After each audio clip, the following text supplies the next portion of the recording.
Sono molto felice di essere qui con voi oggi a Villa Mirafiori. Sono molto grato ai professori Innamorati, Lijoi,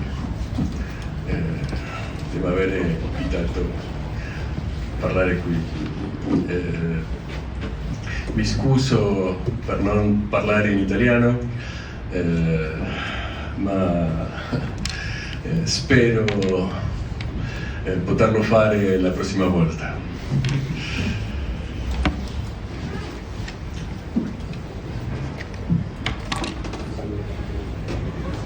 Well, you know, I'm going to share with you a work in progress, an ongoing research that I try to transmit as a historical ethnography of Lacanian psychoanalysis.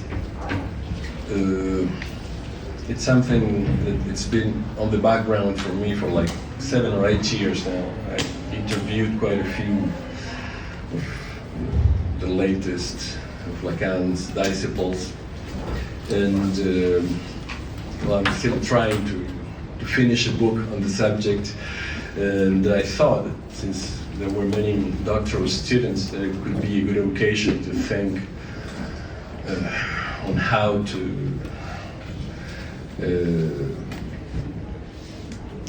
take on this kind of studies that are not very typical on the historical side. That's why I thought of historical ethnography or ethnographic history.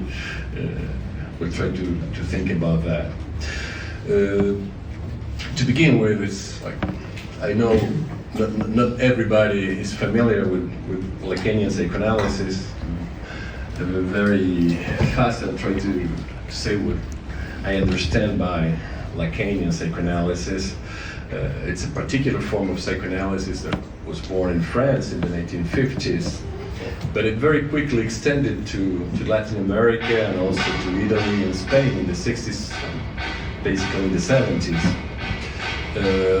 And it's not any form of psychoanalysis. It's a psychoanalysis that goes against the medical tradition in psychoanalysis, and it ends up being closer to the intellectual field, which is something that's crucial to understand Lacanian psychoanalysis, its connection to other thinkers like Barthes, like Foucault, like Althusser. But basically Lévi-Strauss, you know, the father of French structuralism. This closeness with intellectual fields implies a particular professional identity. Now we are on the level of sociology of professions, if you know. Lacanians take themselves more as intellectuals than experts. They see themselves as intellectuals in general. So everything I say is like stereotypical, you know, but and they don't see themselves as psychotherapists either, because psychotherapists for them are supposed to try to recover certain balance, and for them that balance is not possible and it's not desirable, since the human subject is always divided and there's a conflict that's inherent to life. But another thing is that in their minds, Lacanian psychoanalysts are the holders of a subversive discourse. That's something they're not just intellectuals, they are a particular kind of intellectuals. And they believe that the only truly emancipating practice against normalization is psychoanalysis. So it's a very idealized, I think, it's a very idealized way of understanding psychoanalysis, which makes it very difficult to have an exchange if you don't take their suppositions as true. I mean, since, I mean, Lacanian psychoanalysts are the holders of that emancipating discourse, and they have this quest for the singularity of unconscious desire, unconscious human desire. It's like there's nothing that can compare to psychoanalysis on that level. It's the only possible revolution would be the revolution of the minds, and it would only be possible if you accept the basic principle of Lacanian psychoanalysis. So it's a rather closed-up theoretical system, but I'm not concerned so much with the theory. I'm not here to discuss whether Lacanian psychoanalysis is true or false. It's not interesting as a historian. What I care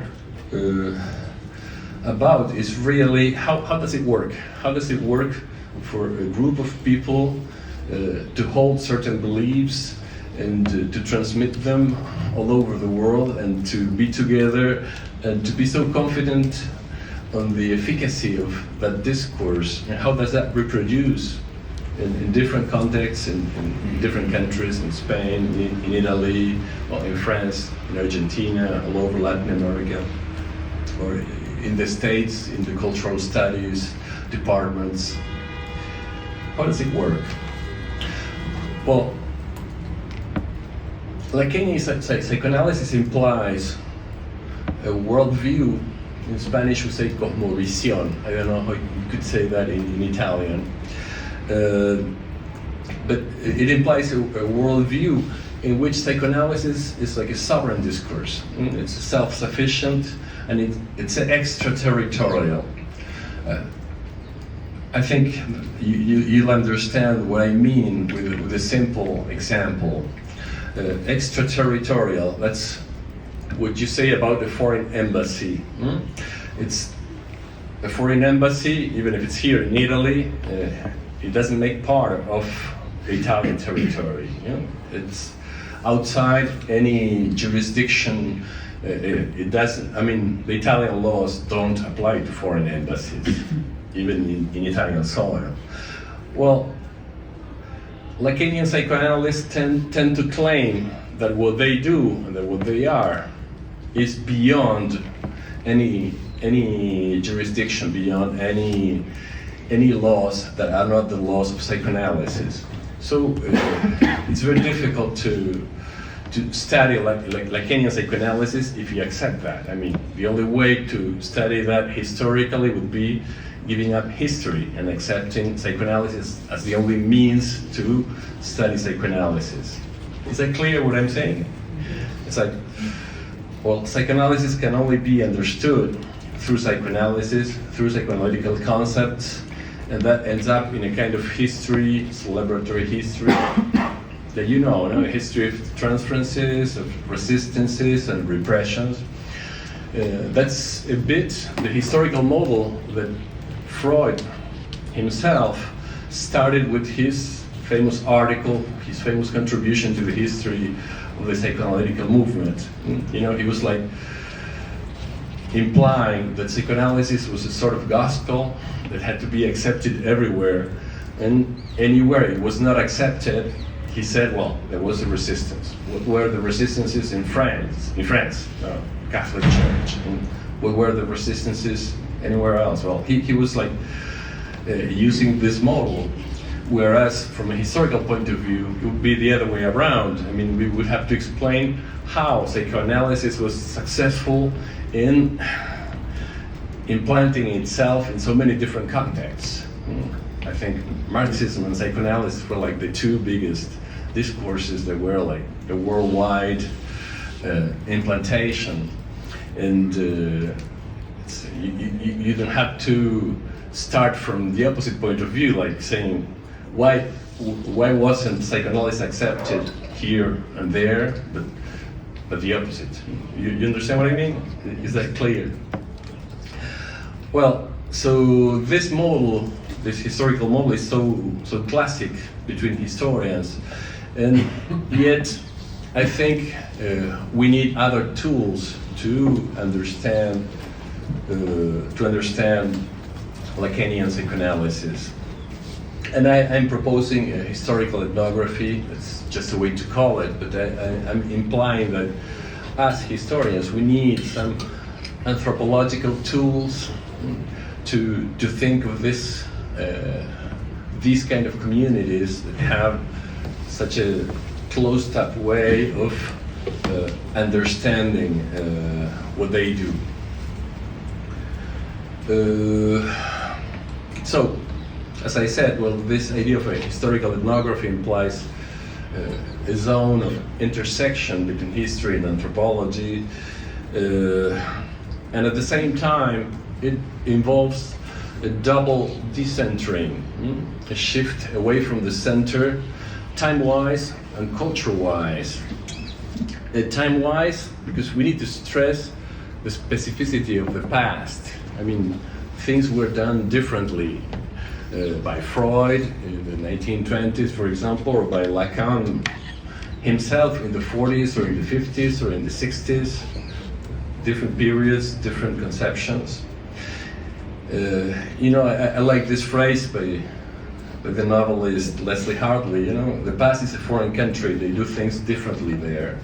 And to underline the specificity of the past and the decentering from the tyranny of the present.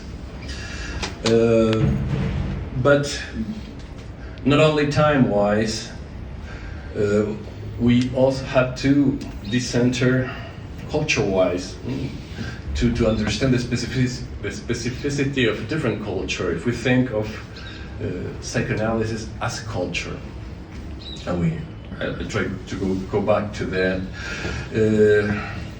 That makes me think of this concept and this book by Levi-Strauss, where he spoke about a distant gaze. This idea to denaturalize common sense, to take some distance and to recover a certain sense of strangeness. We are so familiar with some objects, such as psychoanalysis, that we tend to take them for granted, and we need to recover some distant gaze to be able to rethink what we take for granted. So it's an invitation to question what we already know, and to abandon, or at least to suspend, those certainties that guide us in the understanding of this kind of discourse. And what was interesting for me, thinking of not only psychoanalysis, but the community of Lacanian psychoanalysts, is how does authority work for them? How does legitimation work for them? What are their main beliefs? What are their passage rights? How are they organized? I mean, Lacan was a very charismatic leader, and that was a part of the thing. I mean, it's impossible to understand the efficacy of Lacanian discourse without the persona of Lacan, without that charismatic figure. So the research problem for me was and is less of an investigation of the intellectual adventure or the clinical practices of Lacan, than the exploration of the life experience and the representations of his disciples on the Lacan universe. In short, the subject of this research is not so much Lacanianism as the Lacanians. That's where I'm putting the stress on. Because there's so much reading about Lacan's history. I did my doctoral thesis with Elisabeth Roudinesco, which is a very well-known French historian. She's written so much about Lacan, about his theory, about his disciples. There are so many books about that. And I thought that I didn't want to add testimonies of all that. I wanted to just have a different perspective, to think of it in an anthropological way. And my main object are not any Lacanians, are not the first Lacanians, the old fellows who were with Lacan at the beginning, from the very beginning, who were mainly doctors, who were very spiteful after Lacan's dissolution of his own school, That story has already been told by them. There are many books that's well documented.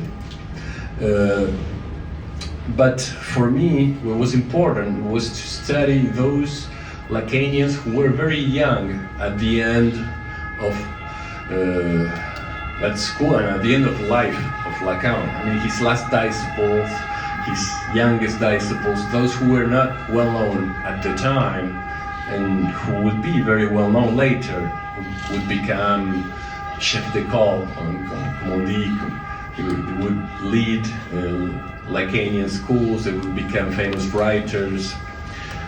But there's not so much written about that. So I think for me, what was very interesting at the beginning, I started interviewing people without having the clarity that was necessary to do a research, but very quickly I came to think that there were many things that could be asked to those people about their experience in Lacan's universe. And I don't want this to be a derogatory expression. When I talk about Lacan's universe, I think of a very particular environment, a very particular context with particular rules. So I started asking these people, I had like 14 interviews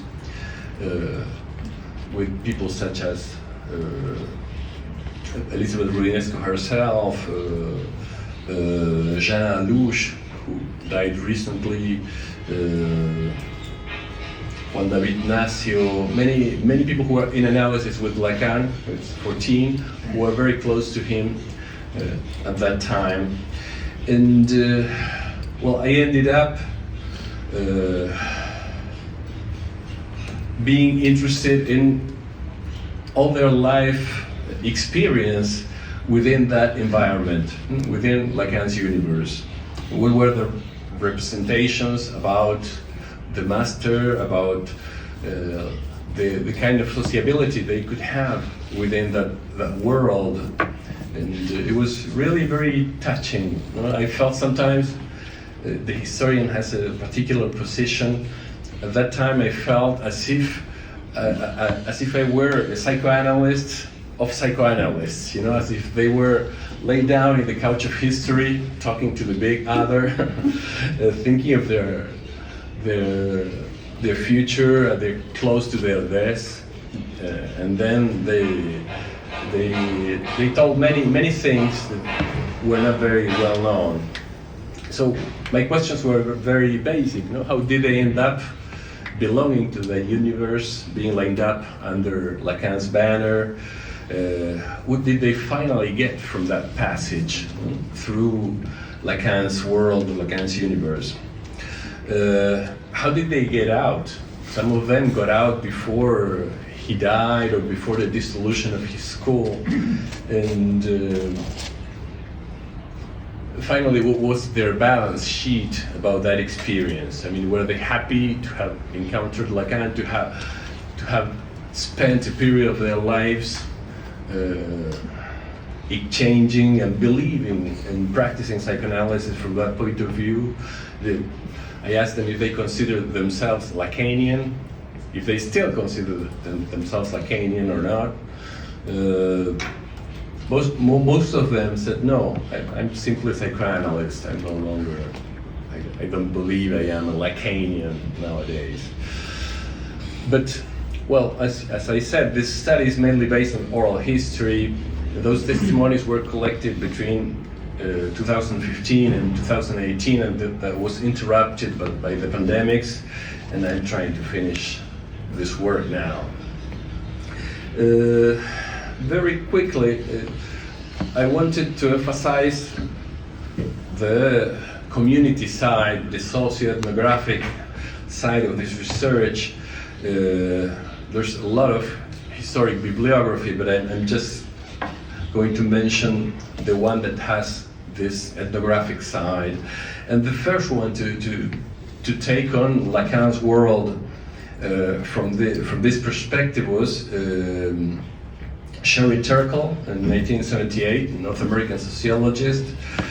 And she did an ethnographic study of the French psychoanalytical culture. She was living in France in 1968, so she was very close to all the cultural and social changes that came after 1968, and that's maybe why she gave so much importance to that period.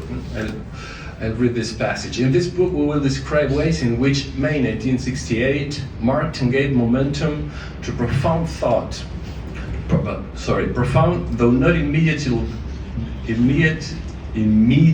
visible kind of change.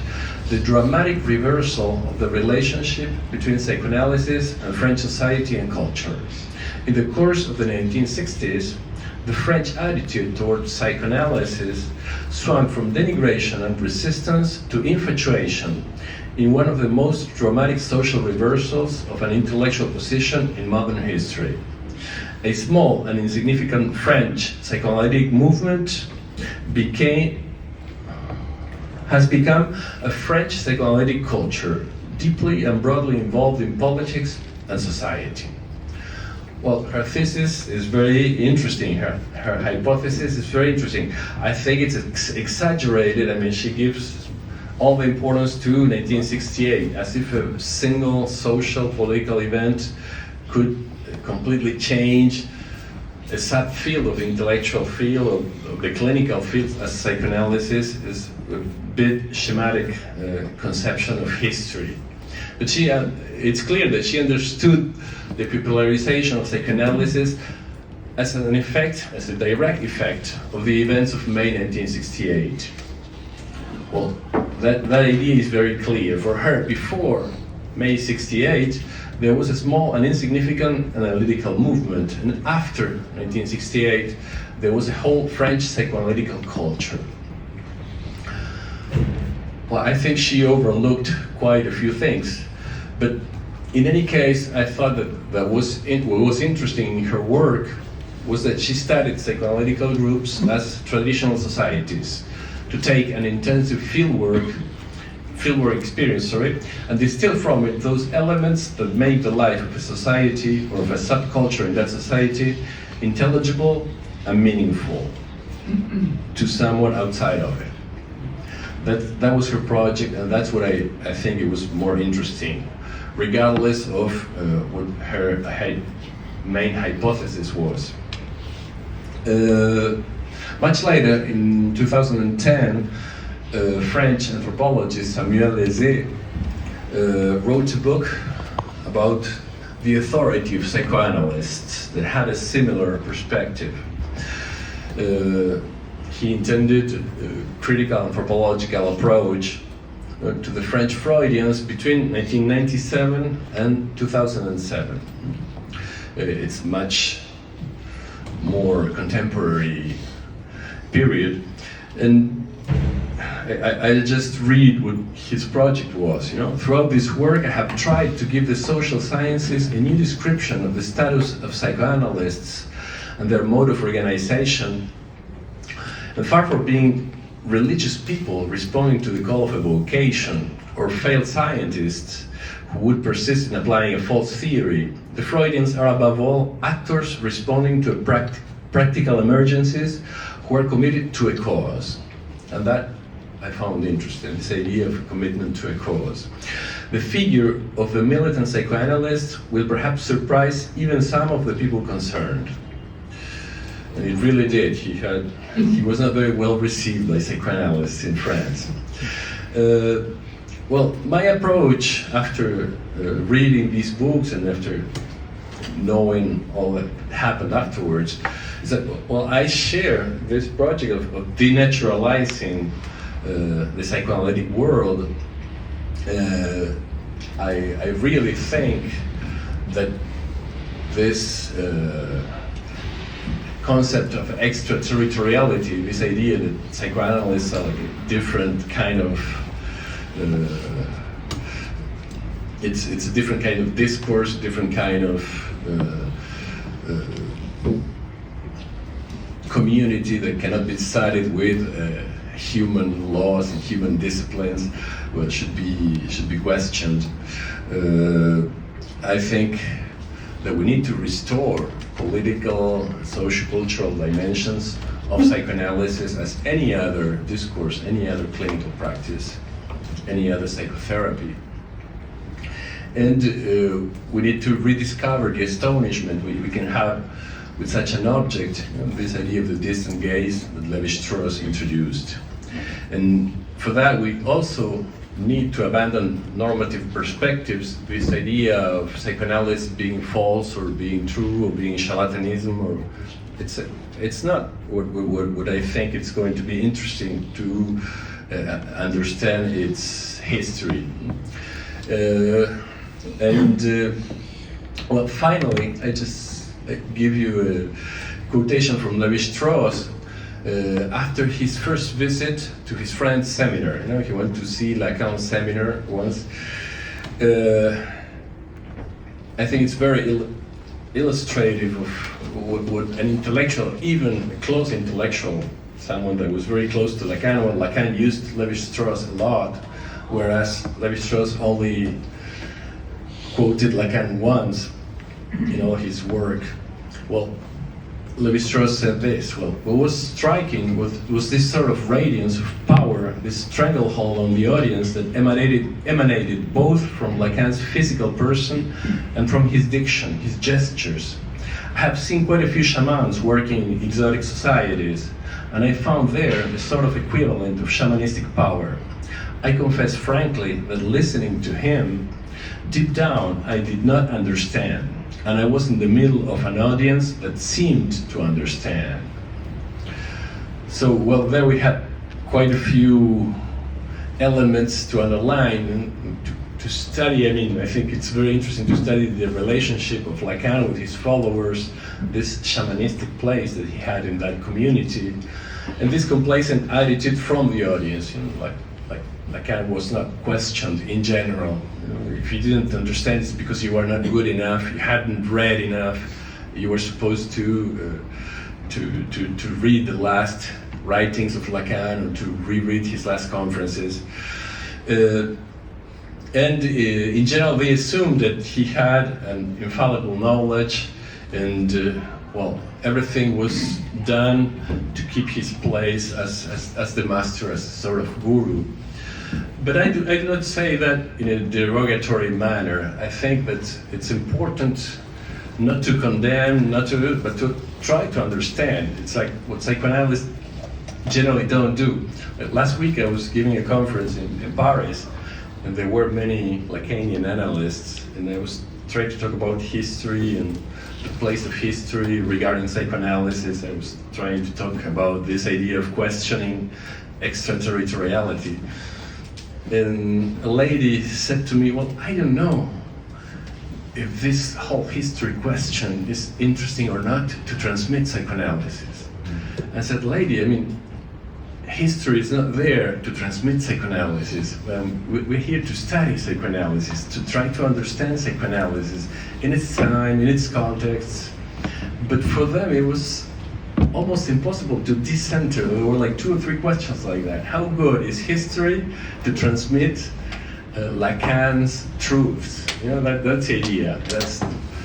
That's the starting point. Once you accept that, then we can have a conversation. But if you don't accept that, it's like, are you trying to reduce psychoanalysis to sociology, to history? So, no, I'm not trying to reduce anything. I'm just trying to take other disciplines that can be used to understand psychoanalysis in the same way that psychoanalysis questions and poses problems to many other disciplines, like literature, philosophy. And well, then there was a sort of conversation, but it's very, very difficult, you know, to this idea of deconstruction that's present in history. I mean, anything that goes in the hands of a historian. So Patrick Boucheron, which is someone who studies medieval history, he's a very good historian in Paris, says that anything that goes into the hands of a historian ends up being deconstructed, disintegrated, and taken in a relative way somehow. But I'm not going to take much longer since I would like to hear your questions.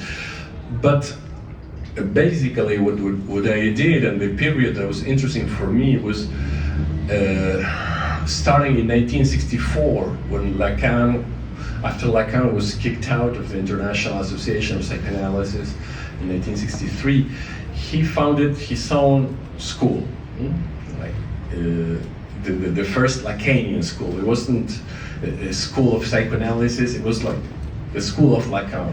He founded that school, and he wanted it to be a school, not an association, not a society, but a school in the Greek model.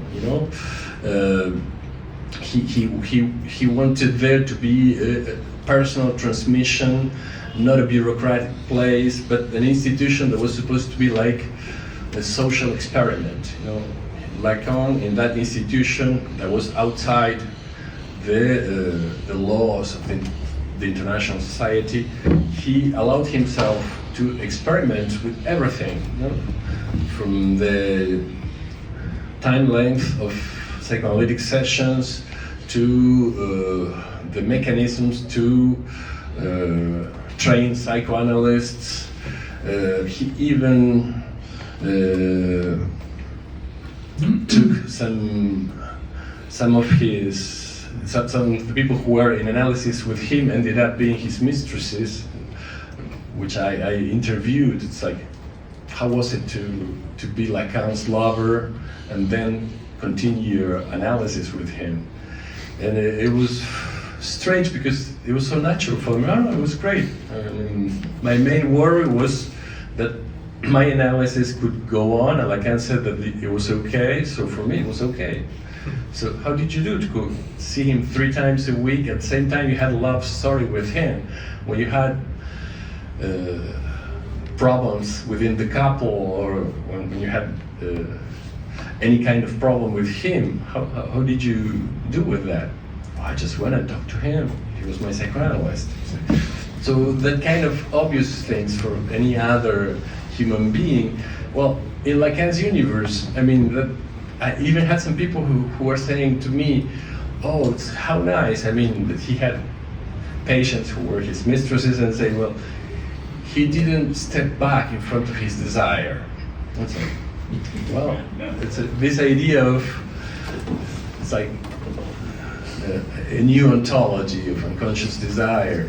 So that kind of things that are so natural in Lacan's world, may not be so natural for any other strange. So noble of him, no? Sorry? So noble of him.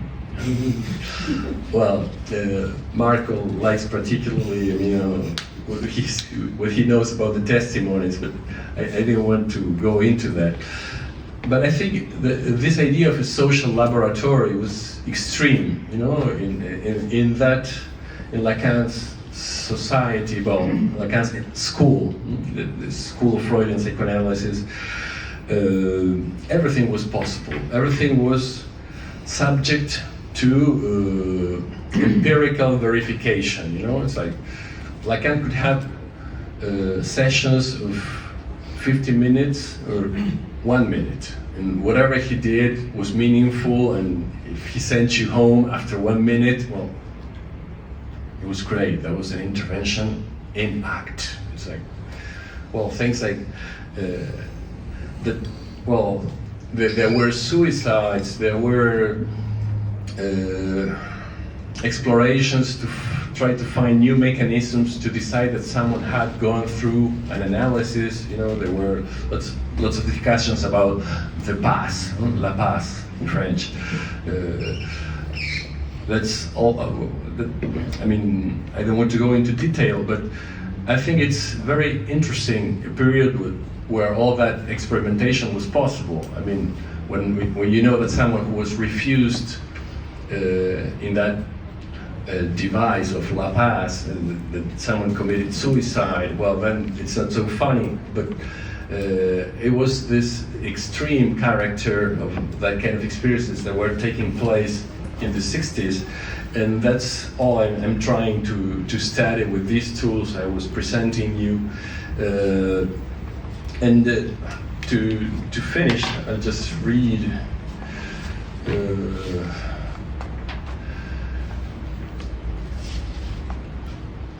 I'll just read something that summarizes what I said. Lacan had conceived this institution as a sort of social laboratory for psychoanalytic doctrine and practice.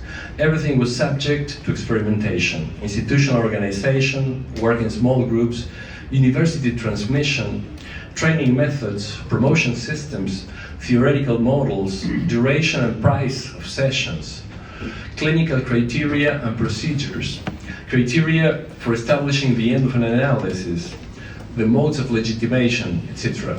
These experiments gave rise to terms and devices that today make part of the Lacanian universe, such as cartels, sessions of variable duration, the pass, the matheme, etc.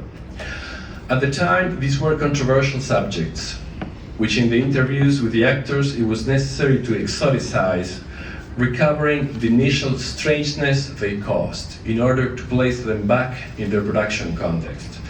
That is why the expression Lacanian universe, as I said before, is not intended to be derogatory, but rather suggests the existence of a singular social space with particular rules, the functioning of which is not obvious and must be elucidated. For this research, that is a basic hypothesis that justifies the proposed exploration. Thank you.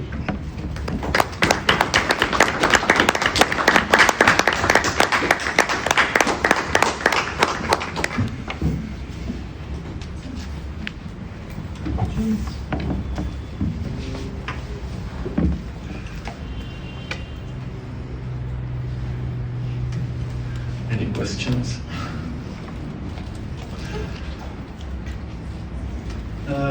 I didn't understood a specific passage on the shared article book.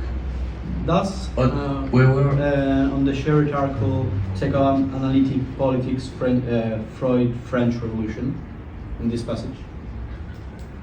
Does for shared article exist a causal correlation between Freud's idea of emotive sex and sexual rise and the 68, or there is the Freud conception of this sexual rise, and then after the 68 this idea can be more diffused? I say Freud or Lacan? Lacan, sorry. Okay. Sorry. No, I think she diminishes the importance of this whole experience. I mean, the experiment of Lacan's world, of what happened with French psychoanalysis even before 1968. All I'm saying began in 1964. And she gives all the importance of that political and social event that was made in 68, as if that per se had the force or the strength to transform French psychoanalysis into a different kind of discipline. And I think that what history shows is that this kind of relationship between psychoanalysis and the intellectual field, psychoanalysis and philosophy, psychoanalysis and linguistics, or psychoanalysis and authors such as Foucault, Barthes, Lévi-Strauss, Saussure, well, all that was somehow invented by Lacan and by Lacanians. So I think her hypothesis ignores that in a certain manner, or she tends to diminish the importance of this whole process that was very peculiar, and that happened in France, as I said, before 1968. I think that all those processes were well developed before 1968, and even the testimonies show that Lacan was not, and he was taken as a revolutionary, if you want. You know, like he had this idea of subversion, but it was the subversion of the unconscious, or it was the problem of the unconscious desire. But he was not in favor of social revolution. He said it was just a change of masters. I mean, if you want a new master, you'll have it. That's what he said to the people who were manifesting in the streets. So 1968 was not necessarily something that, or a process that gave psychoanalysis a new appearance. I mean, this relationship to the social sciences, to the humanities, had a lot more to do with this side of psychoanalysts that were taking aside from the international movement. Because until 1950s, the only kind of psychoanalysis that there was in France, it was medical psychoanalysis, which was very bureaucratic and which was very elitist, and it was limited to just a part of the bourgeoisie. You know, it was not an intellectual adventure. It was not something that was provocative for the young people who could be engaged in the 1968 protests. That was something that changed, I insist, starting in 1964. So there are no sudden changes in history, I tend to think, or they are very rare. We have to find the continuities behind those apparently big changes like 1968.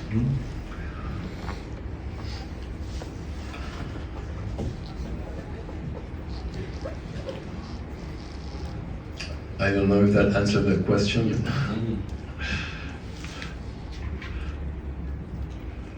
Yeah, Alejandro, I have just this question for you. When I speak with Lacanian people, I notice that there is a very strange attitude to the word, towards the word science, you know, because science means in some ways something that is not psychoanalytical, so we are not interested. But sometimes they use science, scientific, meaning that's Lacanian, so that's truth. And there's scientific in this meaning. Do you think that there is a change of attitude in the last generations of Lacanians or not? In the attitude towards the concepts of science? Yes, absolutely. But I think that began with Lacan himself in the 60s. You know, the philosophical change from existentialism to French structuralism implied a very different relationship with the idea of determinism. I mean, Lévi-Strauss wanted an anthropology that was as scientific as any other hard science. So it's like this idea that there is a cause. I mean, there's not just a relationship of meaning or of understanding, but there is an efficacy that is somehow as objective as the efficacy of the natural sciences. That was the goal. That was Lévi-Strauss' goal, and all the French structuralists took him in different ways. I mean, Lacan added the idea of subjectivity that was not at all present in Lévi-Strauss' work. This idea of a structuralism with place for a subject, sort of a hole in the middle of the structure that was supposed to be a subject. But this ambition, or this idea that the unconscious structures were the cause of behaviors, or the cause of things, was really strong, and they always thought of this renewal of psychoanalysis or semiology or anthropology as a scientific term. They said they were anti-humanist. I mean, they were against Sartre, against Merleau-Ponty. I mean, for them, all that was something that was related to feelings, to inner experience, and for them, that didn't count. That was imaginary. What was really important were the unconscious structures that were symbolic and that had the force of natural phenomena. you mentioned that you're still working on interviews, right? Yeah. Yeah, and but like, what is your impression and your main findings? Like, what attracted this psychoanalyst to become Lacanian? If you can share some of your findings. And I mean, I guess that they could argue that, you know, they didn't choose, but then the unconscious chose for them. But then, what is your impression about their quest? And then, if I can ask like a second question, is what attracted you to study the history of Lacanian psychoanalysis? Well, I'll begin with the second question, because I belong to that world. You know, I was raised in that world. Studying psychology in Argentina, you cannot but be trained as a Lacanian psychoanalyst. For me, history was like a detour. You know, it's like I said, when I had my diploma and I had my training that I had done in parallel to the university. It's like in Argentina, there's not much life beyond psychoanalytic institutions. And I said, well, I have all this training, but it was very dogmatic, you know, it's like, this is so because Lacan said so. You know, this idea of it's true because that was said by Freud and it was confirmed by Lacan, and this is truer because it's in the last of Lacan's seminars. So all this kind of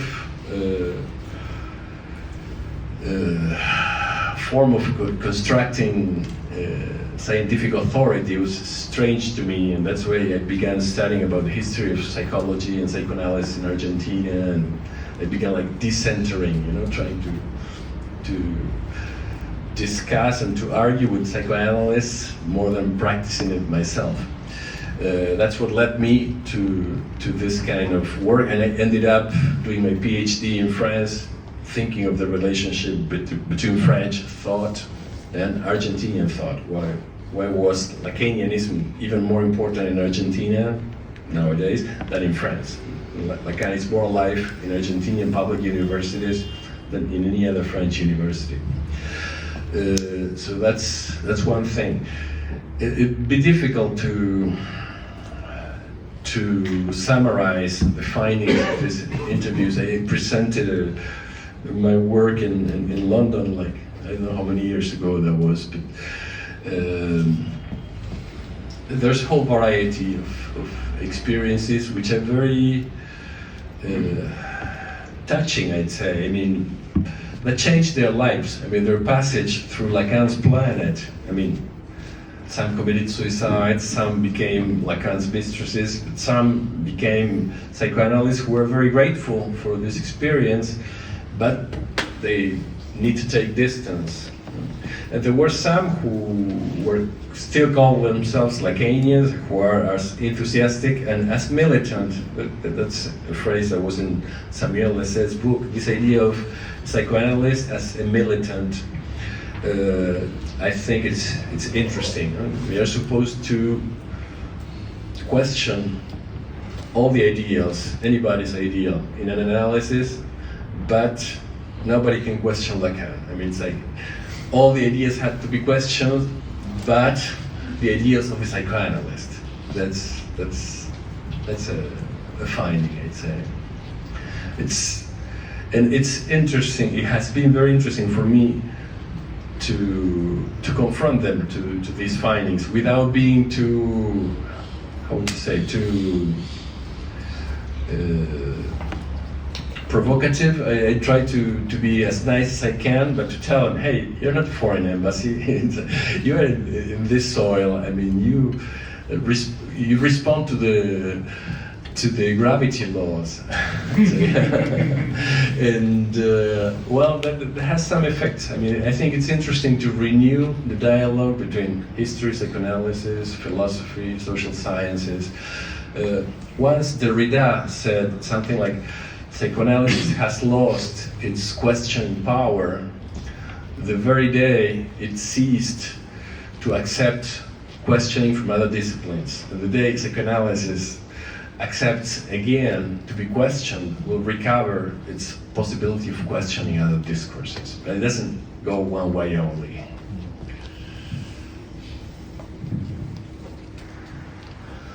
Tanti grazie. We finish on time.